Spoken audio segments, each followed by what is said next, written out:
আপনাদের টেলিফোন করে কতবার আসতে বললাম, শুধু বলেন সময় করে আসবেন।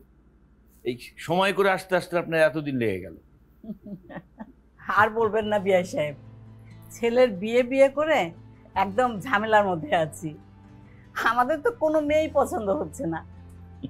শুভ কাজে দেরি করেন না মিয়ান সাহেবা, ভালো মেয়ে দেখে খুব তাড়াতাড়ি ছেলের বিয়ে করা দেন। দেখেন না আমি করাই দিছি। হ্যাঁ, তাই ভাবছি একটা সুন্দরী আর সংসারী মেয়ে পেলেই বিয়ে দিয়ে দিব, তাহলে আমার সব দায়িত্ব শেষ। তারপর ওদের সংসার ওরা বুঝে নেবে। আচ্ছা বলেন তো বিয়ান সাহেবা, বৌমাকে এত করে বললাম যে কাজের বুয়াকে ছেড়ে দিও না, কে কার কথা শোনে? কাজের বুয়াকে একদম রাখলোই না, এখন সব কাজ সে নিজে একা করে বেড়ায়। এসব দেখতে কার ভালো লাগে বলেন? বাবা, মানে নিজের কাজ নিজে করার মধ্যে একটা আনন্দ আছে। আর বাসায় তো সারাদিন এমনি বসে থাকি, সময় কেটে যায় তো কাজ করতে করতে, ভালো লাগে।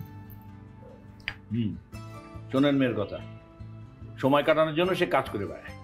ভাই সাহেব, আমার মেয়েটা কিন্তু ছোটবেলা থেকে এই প্রকৃতিরই, খুব দুষ্টু। তো বাবা, আমার মেয়ে তোমার সঙ্গে দুষ্টামি করে না তো? জি না, কি বলছেন, শান্তশিষ্ট। খবরদার, একদম মাথায় তুলবে না, সব সময় শাসনের মধ্যে রাখবে। মা, আমি এখন বড় হয়েছি, এখন কি শ্বশুরবাড়িতে এসে দুষ্টামি করার সময় আছে? তুই এখন চুপ থাক। তো বাবা, তোমার চাকরি বাকরি কেমন চলছে? আলহামদুলিল্লাহ, বেশ ভালো। ভাইয়া, আপনার বিজনেসের কি অবস্থা? শুনলাম আপনি আমেরিকা শিখতে যাচ্ছেন। হ্যাঁ, আসলে দেশে ব্যবসাটা খুব বেশি ভালো যাচ্ছে।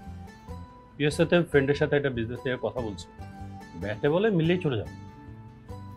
আমার কথা হচ্ছে কি ভাই সাহেব, তোমাদের যেখানে যার ইচ্ছা সেখানে যাও, কিন্তু আমি এই দেশ ছেড়ে যাব না কোথাও। সেই শুনো মায়ের কথা। আচ্ছা তুমি আমাকে বলো তো, আগামী 15-20 বছরের মধ্যে এই দেশে থাকার মতো কি অবস্থা থাকবে? আমি কি বলবো, দেখেন যেটা ভালো মনে করেন। মা, ওই যে রান্নাঘরে একটু কাজ আছে, আমি যাই, তোমরা বসো। তুমি একটু আসবা, হেল্প লাগবে।